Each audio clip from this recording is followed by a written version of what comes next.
안녕하세요. 오늘도 은혜 나눔 초대석에 방광석 장로님, 제가 깜짝 놀란 것은 어린아이 같다는 거예요. 연세가 80이라고 하면 여러분 믿어지시겠습니까?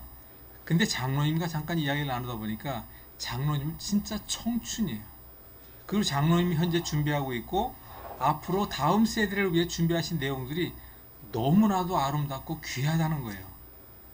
좀 하나님이 기뻐하실 수밖에 없는 그런 소중한 일을 준비하고 계신 방광석 장로님을 소개해 드리겠습니다. 안녕하세요. 안녕하세요. 감사합니다. 감사합니다.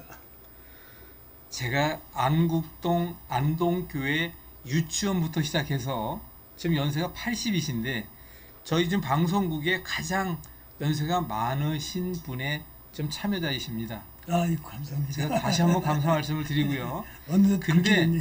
근데 제가 말씀을 들어보니까 오늘 해야 될 얘기가 너무 많을 것 같아요. 그러니까 이걸 어떻게 소화를 해야 할지 모르겠는데, 자, 아무튼 시간이 없으니까 무엇보다도 모세 인성학교 바이블 서당이라고 하는 관계된 일을 책과 함께 다음 세대의 아이들을 교육에 준비하신 내용들이 너무나도 귀한 내용이 있더라고요.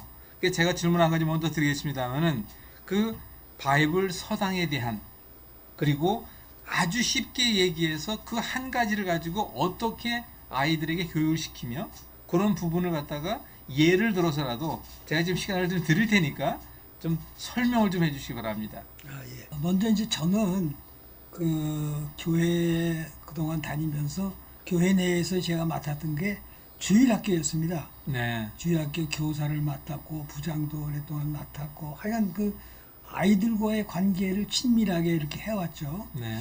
그러는 과정 가운데 제가 이제 한 10여 년 전에 이제 장로 은퇴를 하면서 뭔가 이제 내가 이후에 해나갈 아이들과의 관계에서의 한 좋은 일을 하나 만들어야 되겠다 하고 생각을 하다가 아이들을 가르칠 수 있는 책을 하나 만들어 보자. 네. 그러고서 이제 그 책에 대해서 관심을 갖기 시작했는데 결국은 주제가 얼른 나타나질 않았는데 하나님께서 어느 집사님을 보내셔가지고 한자를 한번 해보라는, 그것도 그냥 해보라는 게 아니라 우리 아이가 한자 공부를 하는데 한자 학원이 요 근처에 있는데 장로님 가서 한번 제대로 된 학원인지 한번 평가를 해주세요.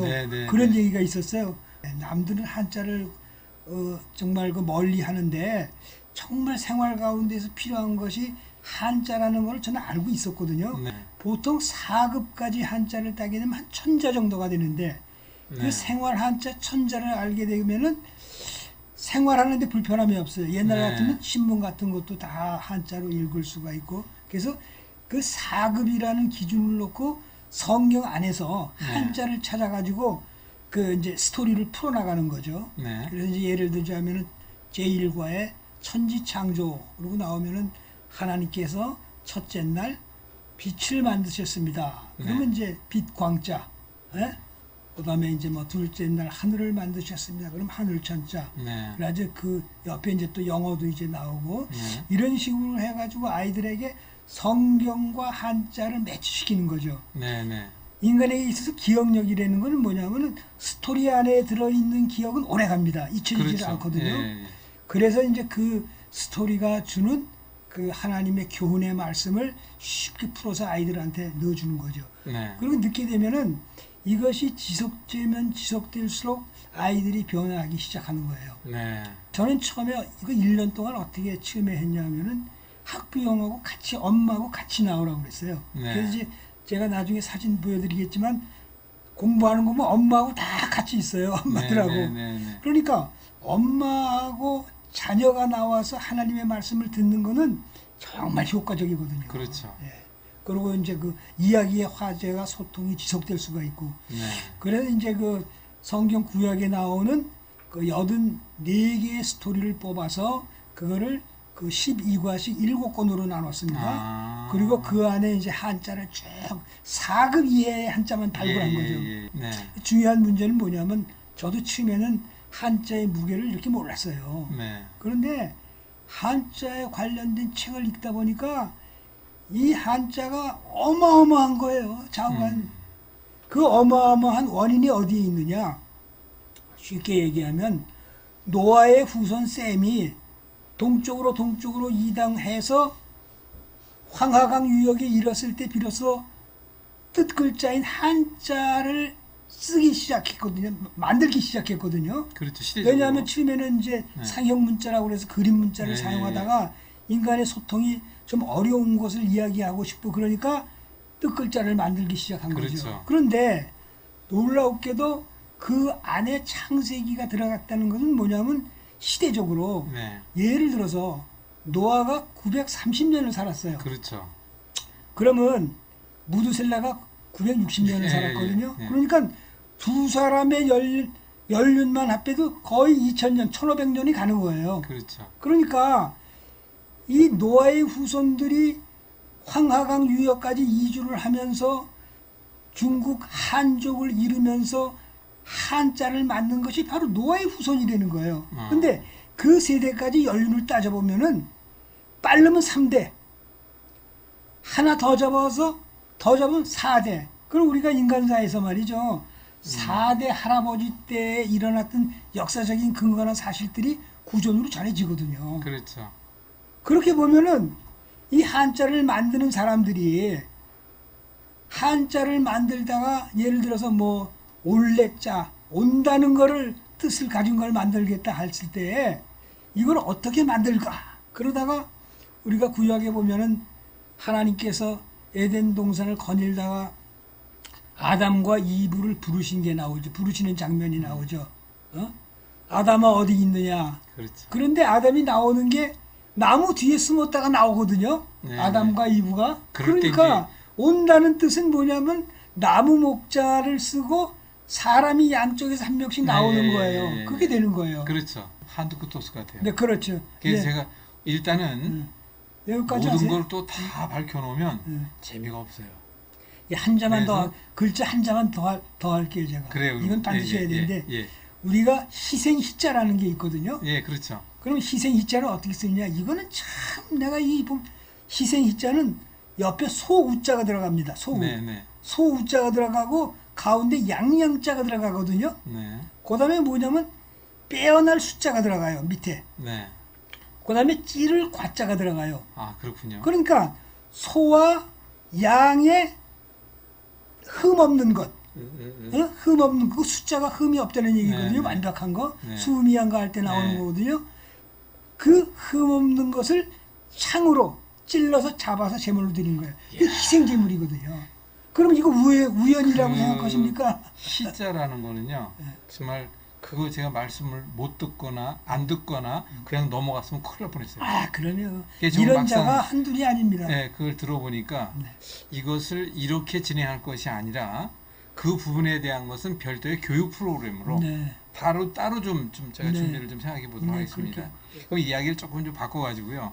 제가 장로님을 뵈면서 장로님도 뭐 암까지 겪으셨다고 들었어요. 아, 예. 그럼 뭐 방광암이라고 그러셨는데 네. 그때 고생을 많이 하셨나요? 아니야, 고생, 그냥 뭐 저는 근심, 진짜 이거 누가 들으면 교만해서 그런가 하는 오해도 할 수 있는데 저는 진짜 조금도 근심 안 했어요. 네. 암이라는 판정을 받았는데, 뭐 그 과정은 뭐 하여간 간단하게 이제 뭐 그렇게 판정을 받았는데, 그냥 수술을 했는데, 그 의사가 그래요. 8분 만에 수술을 했다고 그래, 나오는데. 정말 하나님 그러면서 하는 은혜입니다. 의사가 뭐냐면 자기가 평생에 수술한 거 중에 선생님이 제일 시간이 짧게 걸렸습니다. 그러는 거예요. 그리고 더 놀라운 건 뭐냐면은 제가 그 당시에 이제 뭐 이런 얘기하면 좀 저거 하지만 저는 하나님이 치유의 능력 가지고 있다는 걸 100% 믿는 아이고, 사람이거든요. 당연하죠. 예. 네. 그래서 저는 그 치유 그 은사 있는 집회에도 갔었고 기도도 네. 뭐 많이 했어요. 그 네. 사전에 네. 수술하기 전에. 그런데 의사가 그 다음번 3개월 후에 체크를 딱 하는데 의사가 뭐라 그러냐면 흔적이 없습니다. 이상합니다. 감사합니다. 이상하니까 하여간 선생님은 계속 몇 번을 오셔야 내 전문가의 의문을 풀어줄 겁니다. 알겠습니다. 그럼으로 인해서 지금은 뭐 흔적 없이 방광이 그럼요. 깨끗해지셨고 그러면 사모님도 굉장히 건강하시다고 제가 들었어요. 예, 건강하죠. 근데 제가 말씀을 듣다 보니까 두 분이 지금까지도 직장이라는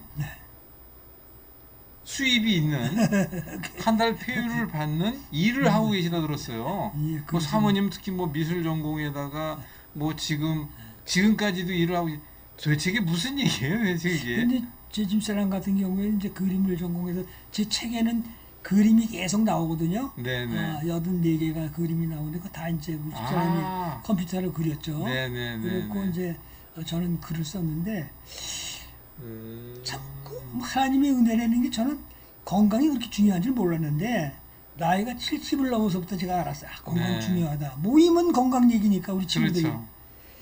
근데 저는 사실 이번에 암 수술으로 병원에 4일 딱 입원했거든요. 네. 그거 이외에는 거의 간 적이 없어요. 네, 그렇군요.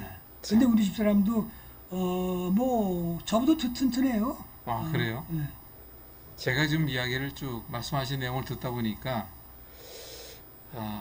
지금 우리 방송국에 가장 연세가 드신 장로님의 출연이시고 또 요즘에 또 얼마 전에도 한 장로님 또 다녀가셨고 그 제가 지금 준비하는 것 가운데 노노케어라 해서 노인들을 돌볼 수 있도록 네.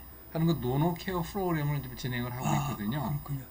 그래서 이제는 뭐 초고령화 시대에 접어들어서 많은 노인분들이 정말 쪽방부터 시작해가지고 갈 길을 못 찾아 방황하고 스스로 일을 못 찾아 건강을 잃어가고 그러신 분들이 지금 너무 많아서 그분들에게 뭔가 도전과 비전을 전할 수 있는 그런 프로그램이 돼야 되겠다라는 계획도 좀 하고 있거든요. 그래서 다음에는 사모님과 함께 나오셔가지고 건강에 대한 비결을 또 한번 얘기를 좀 나누고 싶고요. 비결이라고 하면 찾아보기가 참 힘들어요. 그렇군요. 저는 이제 그거 하나 이야기했었어요. 저는 네. 그 교회에 딱 다니기 시작한부터 네. 새벽기도 다녔어요. 네. 뭐 이런 말 하면 참 그런데 1년에 빠지는 날이 거의 기억이 안 나거든요. 그렇군요. 그러니까 네. 그리고 하여간 교회 불 다 끄고 그 음악 끄고 그 역할을 제가 하니까 교회 청지 역할을 하셨네요. 그렇죠. 그러면 그러니까 그 교회 지키는 집사 뭐라 그러죠? 그 역할을 제가 이제 하고 있는데 지금까지도 하고 계신 거예요? 지금? 그렇죠. 지금까지도 하고 있죠. 그러면 130년이 된 교회에 청지 역할을 하신 또한 1세대가 다음 세대로 이어지기 전까지 최선을 다해 주시고요. 네. 하나님 분명히 기뻐하실 것입니다. 그러면 무엇보다도 우리가 좀 함께 이야기 나누는 게 시간이 조금 제한이 돼 있거든요. 네네. 그래서 말씀을 듣다 보니까 지금 장로님께서 준비하시고 계시는 모세 인성학교 네. 아이들을 한자를 통해서 성경에 있는 말씀을 재미있고도 쉽게 전달해 기억에 남게 하는 그래서 엄마와 함께하는 교육 프로그램을 진행하고 계신데 지금 밖에서도 그걸 진행하시다고 들었거든요. 네, 그런 부분에 대한 것을 우리 글로벌 기독방송 GGB TV를 통해서라도 여러분들에게 얼마든지 생생하게 전해드릴 것을 약속을 드리면서요. 오늘 이 시간은 요거로 마치지만 다음에 또 한번 그 나머지 이야기를 또 진행을 해야 될 것 같아요. 그러니까 그 부분에 대한 걸 준비를 좀 잘 하셔가지고 여기 나와서 좀 말씀을 해주시고요. 끝으로 우리 시청자분들에게 정말 연세가 이렇게 됐지만 우리 장로님께서 가지고 계신 그 비전에 대한 도전 이런 부분에 대한 걸 짧게 한 말씀 드리고 끝내도록 하겠습니다. 뭐 이제 그 비전보다도 제가 이제 한마디 말씀드릴 거는 네. 현대 사회라는 게 이제 우리가 그 시대의 흐름으로 봐서 4차 산업혁명 시대라고 그렇죠. 그러잖아요. 네. 그거는 단순히 말하면 인간의 역할을 인공지능에게 빼앗겨가는 거거든요. 그렇죠. 예. 그렇기 때문에 가장 필요한 것이 인성교육입니다. 그렇죠. 네. 그래서 제 교육의 캐치프레이즈가 인성이 경쟁력이답니다. 멋있습니다. 네. 그리고 그 아까도 잠시 했지만은 모든 학문 예를 들어서 자녀를 키워서 법률인을 만든다, 뭐 의료인을 만든다, 정치가를 만든다, 학자를 만든다. 그 근본은 인성 교육이 바탕으로 그렇죠. 되지 않고서는 그렇죠. 되지를 않는 거예요. 맞아요. 그게 소위 성경에서 네, 나오는 네. 반석이거든요. 네. 반석이 짓지 않으면 네. 안 되는 거예요. 그래서 아무튼 그 앞으로 이제 이 시대 역할이나 여러 가지를 종합해 봤을 때 인성교육에 대한 가치가 그 어느 시대보다도 가장 중요한 시기가 지금이다. 맞아요. 그렇게 말씀드릴 수가 있습니다. 네, 알겠습니다. 제 말씀을 듣고 보니까 우리 참 교회 안에서 자녀들을 키우고 계신 많은 우리 시청자분들께서도 인성 자체, 효라고 하는 그 자체, 바로 그 섬김과 겸손을 원하시는 하나님의 그 온유한 뜻, 그렇죠. 그 뜻을 우리 가정 안에서 부모님과 자녀가 함께 일어날 수 있도록 그것을 교육 프로그램화 해놓은 방광석 장로님의 우리 그 모세 인성학교를 통해 여러분들도 얼마든지 또 같은 시간을 통해서 배울 수 있으니까 다음 시간을 또 좀 기대해 주시고요. 저는 늘 건강하십시오. 네, 감사합니다. 불러주셔서. 다시 또 모시겠습니다. 네, 감사합니다. 감사합니다.